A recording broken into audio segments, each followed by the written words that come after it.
Welcome. I see a few new faces. There's a penalty for being late. We're not The late. box is right over there. Did they take out or put in? That was Denis and Lise Champlain. By the way, they celebrated their 25th wedding anniversary this weekend.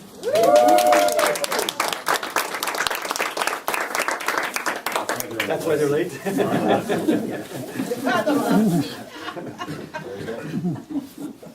Just for some information, basic information, around the corner, down the hall, second door to your left are the washrooms.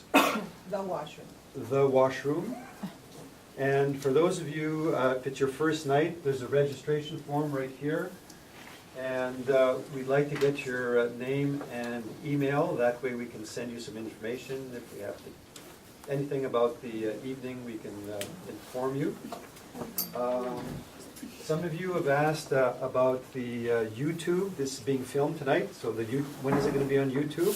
Do we know? Not yet. Got to learn yet. We're working Okay. on it. We're working on it? Yeah. Okay, because we did have some requests for that, so it's coming. And so it's going to be a very good tool to catch up on what's been said. Also, if you want to invite people to go see what it's about, so it's going to be a great tool.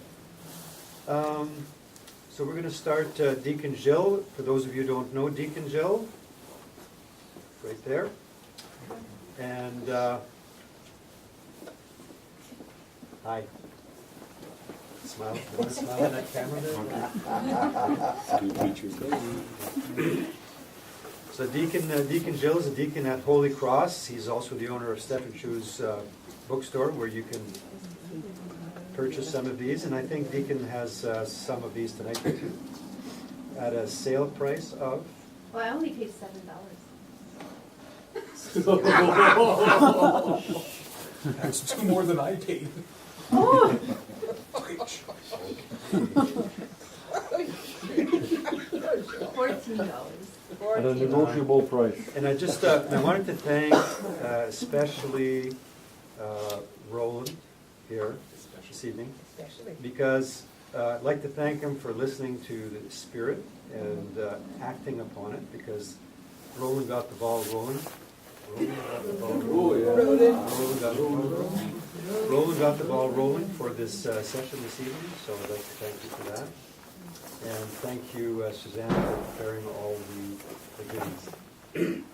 And of course, behind every man is the most successful woman. We call it his wife. Okay, so Gilles, take it away. Begin with a prayer and leave us all with Lord, we thank you for this opportunity to be together this evening, to learn more about our faith, to grow in our understanding of what it is that we believe, and also to be in fellowship with one another, to grow as a community, as a family of God. We pray that your Holy Spirit would lead and guide us this evening as we share and break open your word. We pray that your Holy Spirit would be with us, inspire us, and help us on our journey. We ask this in Christ our Lord. Amen. So the outline will be emailed to you. So put your name on the email list. And if you don't have email, then I've got at least one extra copy. I don't know if we have access to the photocopier here. Mhm. Do we? Okay, so maybe during the break, if you need a copy, then you'll know the list of topics. What I'm basically doing this year, basically we're going through more or less the school year. Luckily, it'll be more like the university school year than the elementary school year, which is 2 months longer. So basically going to go through the book that we call the Catechism of the Catholic Church, which I introduced to everybody last week. So basically we're going to follow the pattern of the Catechism of the Catholic Church. The first section of the Catechism talks about what? Credo. The Creed, that's right. The second section talks about what? Sacraments. The sacraments. Okay. This side of the room should say something too. The third section talks about what? The Ten Commandments. And the fourth section Prayer, that's right.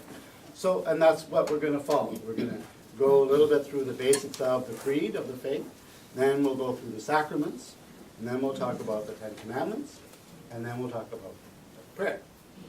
And then, along the way, when we have the Q&A sessions and that, we can bring up topics of importance to us and how the church teaches about whatever hot button issues or even not so hot button issues. But I think it's important that before we talk about anything controversial or before we talk about anything specific, it's important that we cover the basics of our faith because we need to understand the underpinnings of what we believe as Catholics. Otherwise, everything that's above the foundation won't make sense unless you understand the foundation of what we believe. And that way it's, well, that's why the Catholic Church goes in this direction instead of that direction, because it's rooted in a particular way of thinking, it's rooted in particular realities, rooted in particular truths, rooted in particular teachings. And so if you start with this, your logical conclusion will be that. And so that's my reason for going through the catechism, is to say we'll understand why we believe what we believe, not just by pulling a random topic and just talking about that, but if we have the foundation in which then from there we spring all the other truths. So today we're going to kind of jump into the catechism a little bit, and today I'm going to just talk about two words. The first two words of the creed, which are? I believe. Oh, everyone was good. Did anybody not know that? I.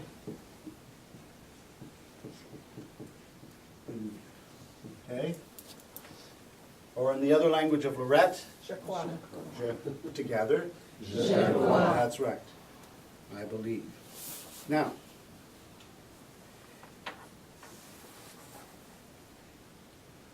you say you believe, and there's all kinds of people out there, okay, and you meet people who may not be churchgoers, but they believe. What are some of the reasons why a person, you or someone you know, or someone you've met, why a person, a human being, would believe in God? What are some of the reasons or some of the ways in which they might say they know there's a God because of fill in the blank? Your parents. Parents? And why? Better or else. Okay? So they accept the message of their parents, right? Okay? Why would other people believe in a God or in Nature. supreme being? Because of nature, right? Can you expand on that a little bit? We looked at the lunar eclipse the other night. Yeah. How tiny are we? It's unbelievable. Sky was beautiful. I saw a falling star. Yeah. I went to bed early forgetting that it was a lunar eclipse. And I won't live long enough to see the next one apparently. But, oh well. I saw it on Facebook the next day. It looked exactly the same. Yeah, yeah. So, why would someone believe in a God or a higher power or a supreme being or a divine being? Why would someone believe in God? Some other reasons. Reason. Reason. Well, I said, give me some other reasons. Logic. Reasoning, logic. Reasoning. Well, what are they reasoning? What are they thinking? Well, let's say, where does the universe come from? Okay. Before the Big Bang. Whole universe, was it that Big Bang? Was there a There's Big lots Bang? of shows before Big Bang. Yeah. So, where did it all come from, right? They think there's got to be a maker, right? No scientific explanation. Okay? Or science can explain up to a point, and then it's like, how else It's gotta be, you know, if you look at something that's constructed, you know, like a book, okay, this just didn't randomly appear like this, right? It had to be put together somehow. So you know that there's a maker of the book, right? Any other reasons? Through tradition, something that's passed on from generation. Passed on, so that, is that parents or Could that's be some other? parents, not necessarily. For some Through- people, their Through their culture? experience, through a culture, it can be through the witnessing of others. That's another also, but there is, yeah, there's. Okay. Any other ways that people would? Writings, holy writings. From written? What about something as simple as comfort? Comfort? Where am I gonna go when I die?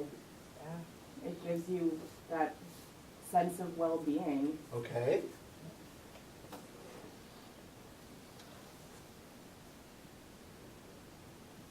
Sometimes there's been a traumatic event in someone's life, and they're looking for an answer, or a miracle, or Can you personal use a- experience. Hmm? Personal experience. Experience. And so they would say that whatever that experience was, they named that as a God acting in the life, right?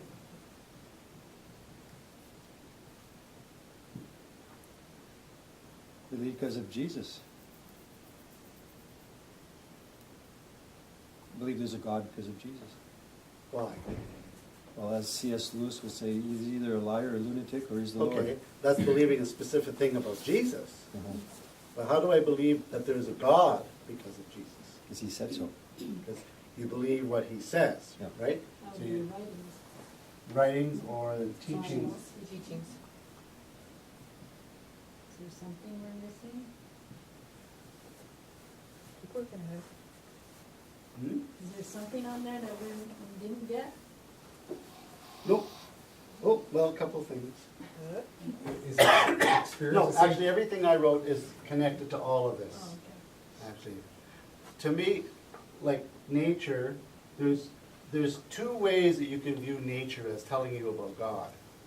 Okay, at least two ways I can think of right now on the spot. One is the beauty of nature, right? And the other is the complexity.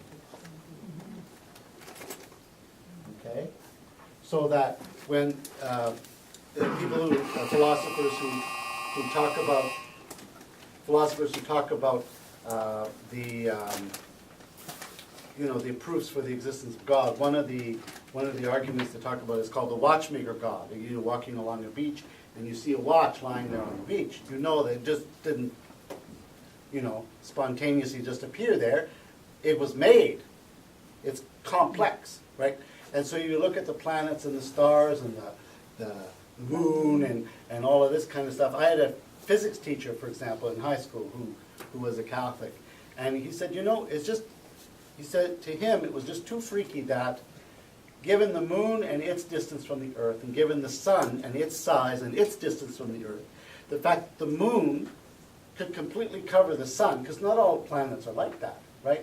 The moon, if it was a little smaller, if the sun was a little different, or closer, or whatever, that how, for some reason, it perfectly matches. Coincidence, maybe on Jupiter, all the moons are really small, so they wouldn't completely cover the sun. But he thought that God kind of did that, just to say, I'm here, peekaboo. So it's the complexity of nature, as well as the majesty of nature. You know, that you go and you see beautiful art, right? You go to, I've seen some strange art too, but you go to the museum or the place where they have art. Gallery. Art gallery, that's it. You go to the place there, and you see some beautiful, beautiful painting. You know, like for me, a beautiful painting is one that I actually know what it is. Okay? So a beautiful pastoral scene or mountains and rivers and stuff like that, and you go, wow, because I can't even draw a stick, right? And you go, somebody made that painting. Somebody has an imagination and they're able to take what's in their mind and their imagination and put that onto a piece of paper. How much more if you look at the Grand Canyon, you look at a newborn baby, you look at the stars, the planets, you look at all kinds of things and the complexity of everything, and you go, there's a brain behind all of this, there's a mind behind all of this, complexity of nature. And so that's the reason you think this through and say, you know what, this can't be random. There's a being behind it. Okay? And so when we say I believe, I say I believe in God because of all of these reasons I come to believe. And these two words I share with most of humanity. Most of humanity has a belief of some kind. Whether they're part of a religion or whether they're not part of a religion, most people in the history of humanity and human beings alive today, they have some type of belief. They say that because, again, it is reasonable, it is thinkable, it is rational, it's sane, in other words. It's sane to think that it's too complicated for it to be random, right? There's a being behind all of it, okay? Just like there's somebody that made the chair, somebody who made whatever, there's somebody who made the water, right? Somebody who made that little baby, you know. It's just too complex for it to be random. On the ship. Oh, okay. Fulton Sheen had an angel, but I don't, so. Oh, sorry. Yeah, no, it's okay. I'm not Fulton Sheen. So. And if you're watching, you don't know who Fulton Sheen is, he's also on YouTube. You look him up, watch him, and then ignore me. Yeah. He was famous in the, what, the 50s, 60s? Yeah. Yeah, on TV. Bishop Sheen. Oh, fabulous. Yeah, see, he would do his teaching away from the board, and there'd be an angel that would clean that. You want me to do that? No, no. She was a bishop, I'm just a deacon. And deacon is Greek for waiter, so I have to be. It's true, study Greek, it's servant. So, let's say you study human cultures, human societies, okay? You go from, let's say, the most simple society, little group of people that live, you know, somewhere in the forest in the Amazon, to the most complex society, like I mentioned last week, in New York City or something like that. Okay, go from one place to another. Go back in time if you can. Okay, and imagine. Okay, whether you go to ancient Greece or the remote tribe in the Amazon Delta or whatever, or you go to China, or you go way up in Northern Europe where the reindeer live, or you go across the way where the Inuit live, or you go all the way to Hawaii, like in February, or you go to Australia, or you go to somewhere in Kenya, or you go back in time and see the Aztec civilization in Mexico. What will you see in common, whether it's ancient Egypt or modern day Beijing? What would you see? Hmm? The sky. Well, the sky, yes. A belief in something bigger than them. Yes, that every culture, even a small tribe of 20 people, will have a religion of some kind, will have a belief. Okay? You are never going to see a zebra say grace. You're never going to see a parrot, you know, pray the rosary. Well, maybe you will, but you'll never, like, it's not part of an animal's way of thinking and living and being to be spiritual in that sense, you know, that they're conscious of, you know, not in the same way, but when you look at human beings, right, from the dawn of humanity, we have had a sense of the spiritual. It is perfectly natural for human beings to have a sense of the spiritual. This is what it means to be human. Okay? So let's take a look at the Catechism. We're going to crack it open, and we're going to go to paragraph 27 and 28.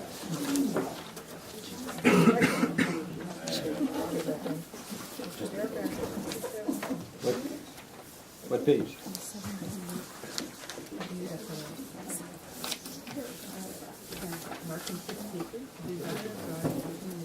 We all there? Paragraph 28. The paragraphs are on the side. Not page 28, right? But paragraph 28. In the right spot there. Yep. If you have the little book, what page are you on? 17. 17. 17 in the little white one. 29 and 21. 14 in the red one.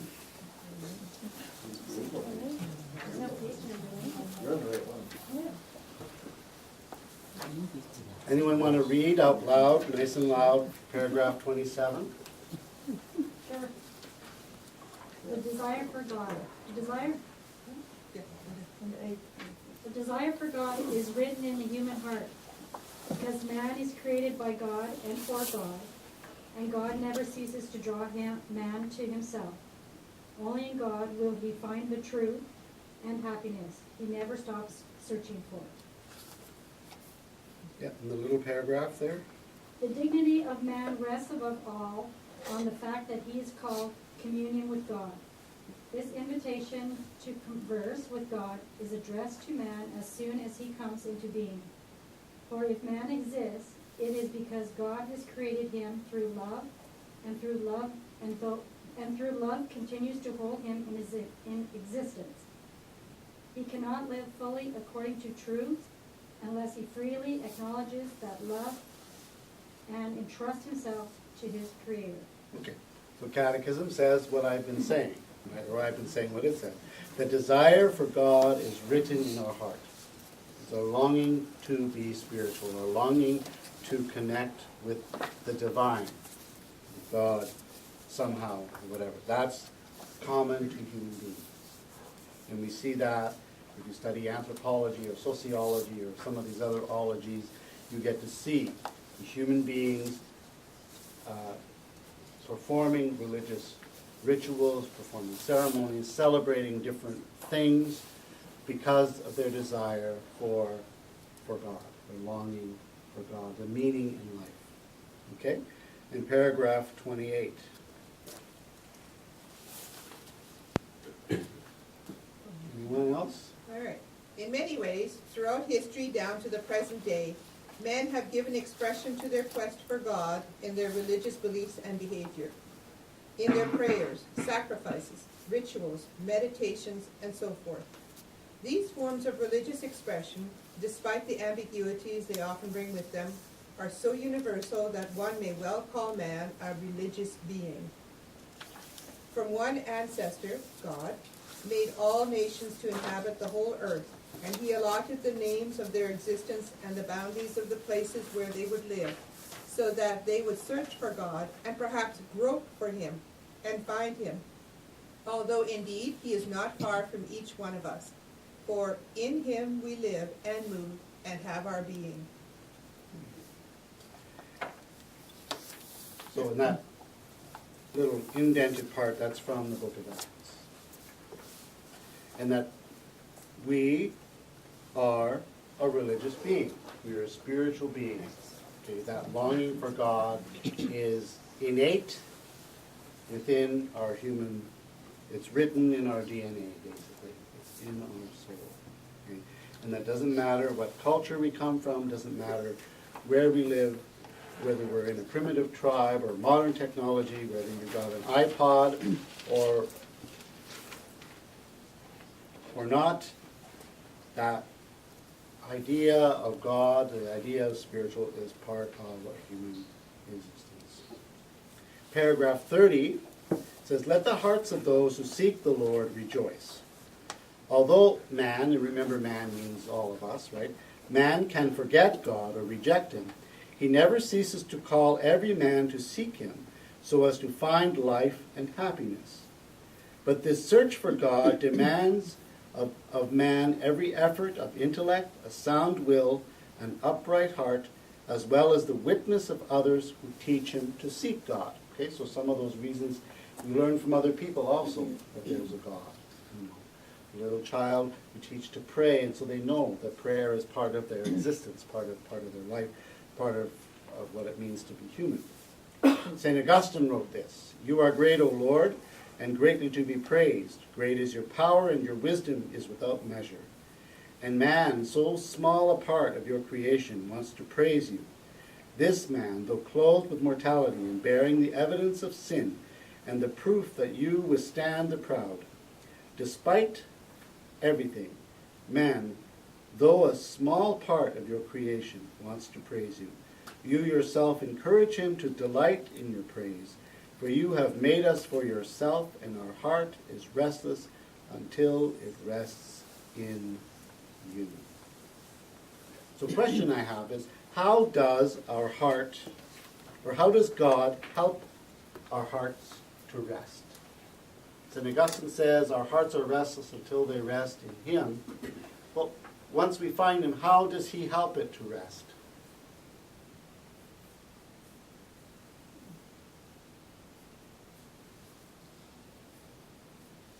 Just feeling, like you say, comfortable, feeling protected.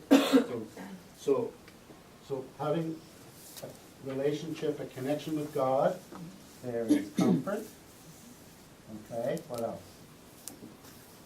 What did you say? Protection Protection. and hope. Okay, hope. How else does our heart rest? Anyone else? Peace. When they experience peace. Peace.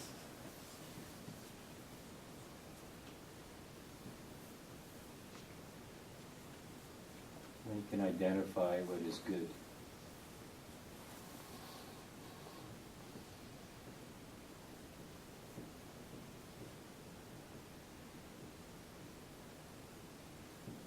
Joy. Go ahead, Julie.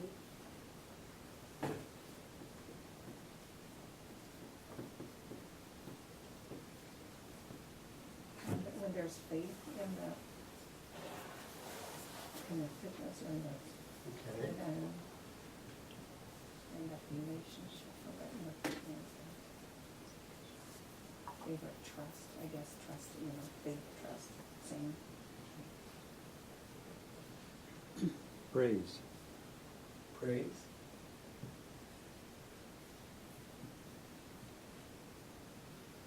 Communion? Pardon? Communion? Communion.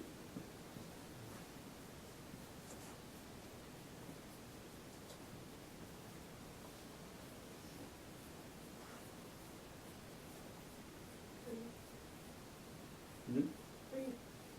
Free. What about patience?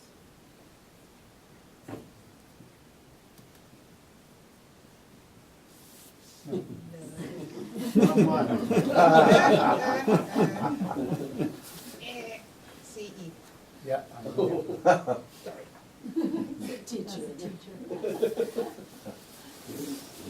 You can tell by my handwriting I'm not a teacher. I gotta go back and learn penmanship or learn PowerPoint. So all of these, right? So these are the senses, right? Our senses tell us that God is present when we sense these consoling feelings, these senses of yeah. So when we rest in God, we're at peace. When we rest in God, we know we're covered. When we rest in God, we know that He is with us. And that He's sort of like that shelter in the storm, right? When all of life is twirling around us, we're in the middle, calm, cool, and collected because our hearts have rested in God. Now, philosophers can talk about when we see God, we see him in these three things. And I'll say the three things, but I want to focus on just one of them.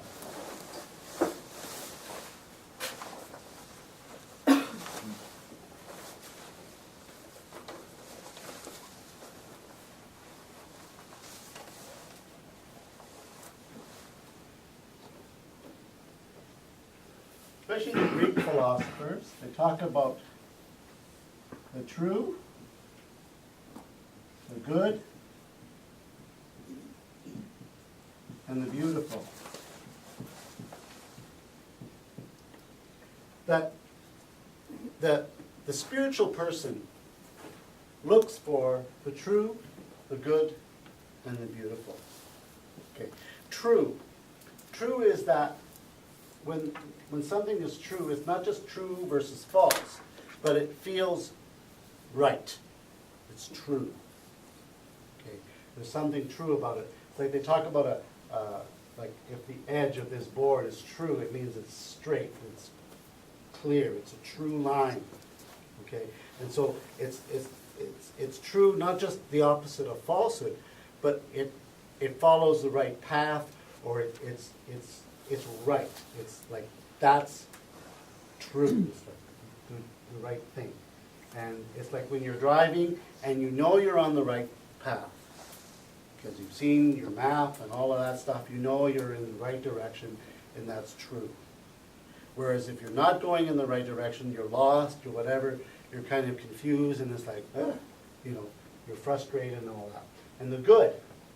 Okay, so you know about morality or about kindness or those things because you see the good in them. Okay, so you see somebody who is carrying all these groceries, right, and you help that person bring the groceries home. You see that as that is a good thing that was done. And so it's like a spiritual thing. There's something right about it. Okay, and the beautiful, I wanted to do it this summer and I didn't get to do it, but I wanted to go see the Grand Canyon.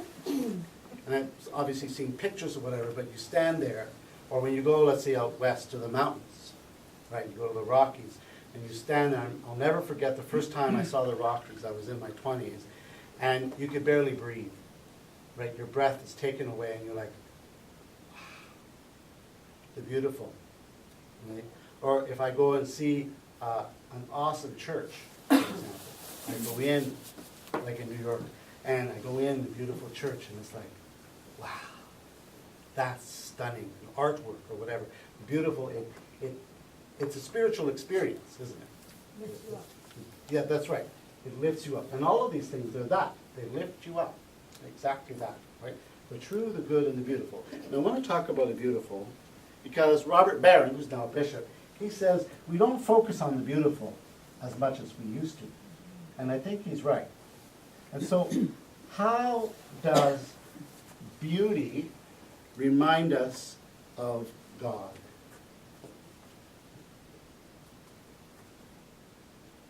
And not just superficial beauty, that's only skin deep, right? But authentic, true, profound beauty. Is that not a spiritual experience anyway? Anybody have an experience that they want to share about encountering the beautiful? Maybe you went to the Grand Canyon or something. I was going to say my first child. Ah!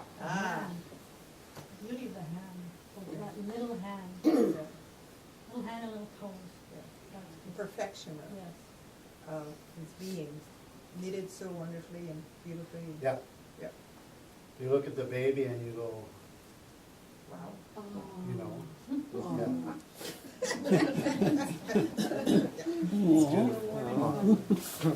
Oh. Not the same feeling you have when they're 16, right? Oh. Any other experiences of beauty? Yes. I have a tingling feeling in my body when I feel something, when I see something beautiful. Yeah. Or hear something beautiful, I just have that Yeah. tingling feeling inside of me. Do you remember an experience, a specific time that? Just, I don't know, like, just things, like even just hearing someone say something really nice or whatever, or watching a really nice video or something of, just, yeah, anything that's really beautiful. I just have that kind of tingling feeling inside of me. I think of one. I used to live in the city, and then of course we moved out to the country, and where we live here, we have lots of trees, and they're leafy trees. And just when it's windy, and you can just hear the leaves, it's a sound you don't hear when you're in the city. You have to be around a lot of trees, and when the wind blows ever slightly, you hear the ruffle of the trees, and I love that sound.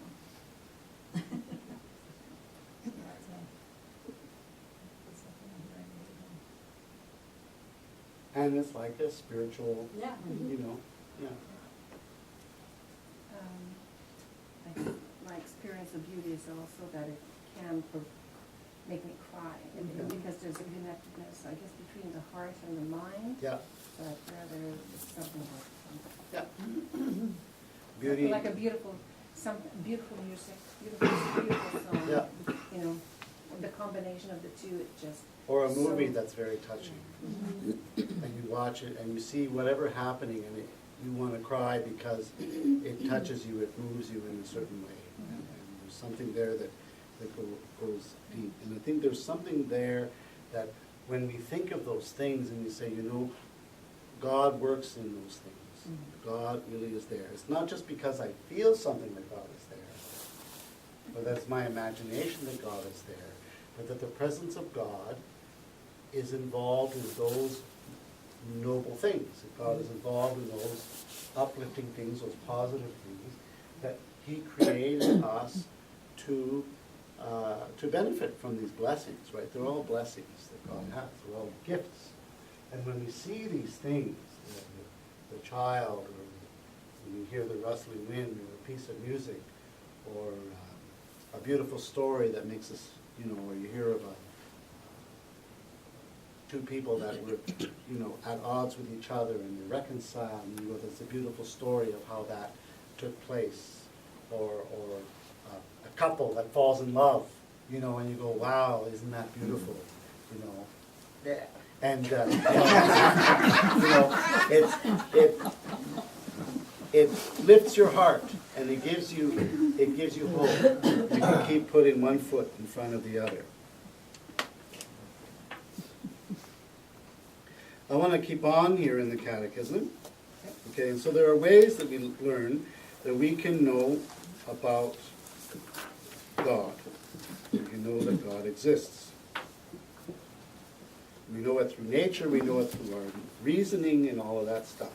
Okay, and so when we look at creation, we look at God being able to help us with that. Now, when we talk about the spiritual, let me find my spot here.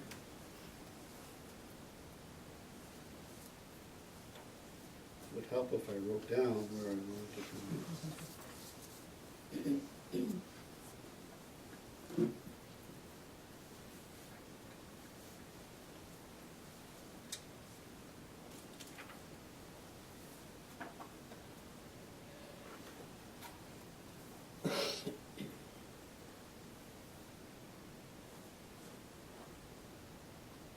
Yeah. Okay, paragraph 39. In defending the ability of human reason to know God, the Church, the Catholic Church, is expressing her confidence in the possibility of speaking about Him to all people and with all people, and therefore of dialogue with other religions, with philosophy and science, as well as with unbelievers and atheists. Okay, so I want to talk about that for a little bit. That because we have this common expression, this human, I'm talking about just the basic human sense of the divine, okay, That, of course, is a giant commonality with most other human beings, to talk about those things. So it's a touching place. It's a place where we can encounter other people and be able to see the positive. Okay? And I think that's beautiful because the church sees that now, the last 50, 60 years, as rather than being turned away from the world and saying it's just us, we say, okay, let's go and talk to everybody and let's see, wherever we can find something in common with you, we'll focus on the good. We won't necessarily we won't be afraid to share where there's differences, but we're not going to beat each other up over that anymore.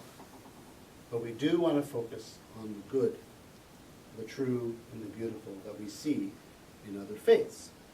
Okay. So, for example, before the Second Vatican Council, the church was very much about error has no rights. Error has no rights. If you're in error, you have no rights. You have no right to teach and preach what's false. Right? So false religions, they have no rights. Just the Catholic Church has rights. Okay? But over time, we realize, okay, that attitude can kind of, if it isn't arrogant, it certainly looks arrogant. Okay? How many of you are, those of you that are married, how many of you were right about something? Okay? And even though you were right about something, you had to be careful about the way you presented that right truth. Correct? Yeah. You come across a little too arrogant, how will the other person respond to that? Usually unfavorably. Unfavorably. Is that true, husbands? Okay. Two minutes of coffee. Yeah. What are you afraid of, Rolly? 2 minutes of coffee was just reminding me. 2 minutes. So there was a shift. It's true, okay, that if something's false, it doesn't make sense for it to keep going and going and going. But the church came to see that people have rights. And that people have a right to their views. People have rights to practice their faith, whatever that faith is, because, of course, we want to be able to be respected for our rights, to practice our faith. And the only way that I can practice my faith with freedom is to allow you to practice your faith with freedom. And that somehow we have to find a way to make that work. And so having that attitude of error has no rights doesn't help. So you realize, reflecting on the gospel, say, how do we feel if we're the minority religion in another country? Okay, how do we want to be treated? So that if we're the majority religion in a country, how do we treat those in a minority religion? Same thing, right? We have to do unto others as we would have them do unto me. And so in Vatican II, there was a beautiful document called Nostre Aetate, which means in our time in Latin. And it said this, that we need to promote unity and love with one another. See what we have in common. That we see in every religion, in Hinduism, in Buddhism, in Islam, in Judaism, and all the other religions, an attempt to answer the mysteries of life. So they have rituals around birth, rituals around death, rituals around all the different parts of life, right? Like I said last week. We ritualize things, and religion provides that answer to what is life all about, what does it mean? And there's a purpose to human existence. It begins somewhere, and then it goes somewhere. It leads us somewhere, right? You mentioned about after death, where do we go? Religion answers those questions about the mystery of life. Okay? And so, and it tries to find a way to make that restlessness in us, we got to find it, and we need a spiritual way to fill that restlessness. Right? And so, Nostra Aetate, one of the 16 documents of Vatican II, says the Catholic Church rejects nothing that is true and holy. Okay? It doesn't mean we don't proclaim that Jesus is the way, the truth, and the life. We do. It's part of who we are as Christians, to proclaim that Jesus is the way, the truth, and the life. But whatever, though, in any other faith is good, and beautiful, and honorable, we will share that with them. We will lift that with them. Whatever we can do as far as any cause is concerned, we can join with them in that. We can walk together on these common things. And so the church mentions that you know, the Hindus and Buddhists and others who live a life of prayer and reverence, there's something deeply spiritual in their life. And we say, there's something there that we can honor and respect. So rather than say, we're number one, and we don't see anything good in you, we say, you know what? You can't say that something is entirely bad or entirely wrong, even if we disagree with it. We say, you know what? We want to talk and see the good in you, because then as Christians we make friends with people. We build bridges with people. And that's basically one of the main thrusts or main philosophies of the Second Vatican Council, was rather than to see everyone as our enemy, is to see people as our friend and that we walk with them in Christ. Being in Christ, we walk with all humanity. Okay? And that's an important attitude shift that took place in the church. And that our relationship with other faiths, because of this common longing for God, we say, you know what? Come, walk with us on this journey. And it's opportunity that say, you know what? I'm not here to pressure you, but I want to share with you my faith. Right?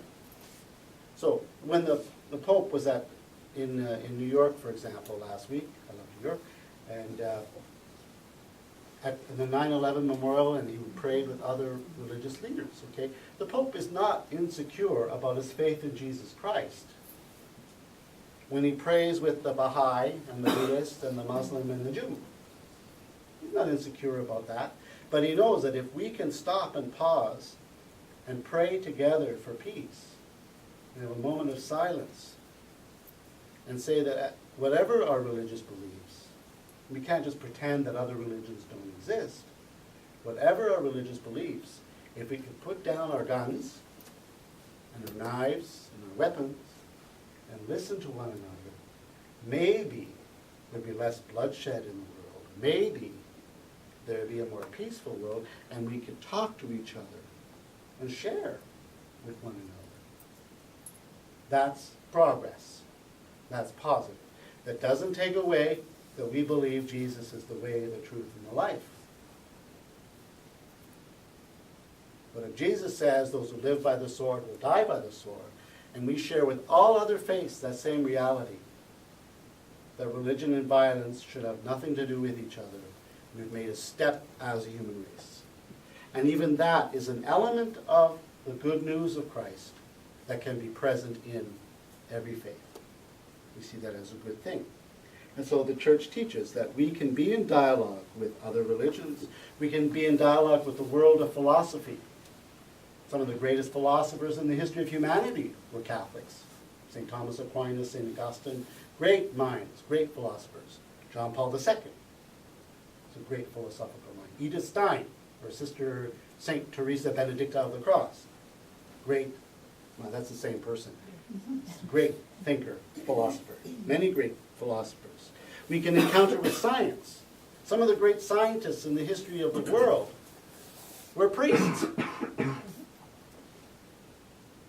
Not Druid priests, but Catholic priests. Right? So we can dialogue with science. We can dialogue with atheists. We can dialogue with unbelievers. We can dialogue with everyone. And so Catholicism's relationship with other people in our day and age is called to be, because we're all searching for God and we're all looking for this, and we all understand this common desire, and from that place of commonality, we relate to other people with a sense of respect, dialogue, and collaboration because of that urge that we have within us. Lunch break. Next week, we're going to talk about divine revelation. So here today we talked about our urge for God and our longing for God and reaching out for God. Okay. Next week we take the next step and talk about how God came and spoke to us in what we call revelation. And I don't mean just the last book of the Bible, but the whole biblical narrative of God revealing himself to his people. Okay? And now, there's a person who is a pivotal point in that. And that's Abraham. Abraham is the pioneer in this. And Abraham is the one that Hebrews chapter 11 says, faith is the evidence of things not seen and the proof of things we hope for. And he gives us this example of Abraham coming from, again, kind of a pagan environment, a polytheistic environment, to believing in the one unique God, who we call now the God of Abraham or the God of Israel, comes to believe in God. And so now we go from just kind of a vague sense of the divine to a person and a relationship and a covenant. And Abraham is that person that bridges the gap between the universal human call for that and the specific revelation that God comes to us, as we see in the Bible, in the Scriptures. So next week we'll talk about that. So we'll take our break, and then we'll come back for the questions. Hopefully there's some in the box. If not, you guys can ask questions.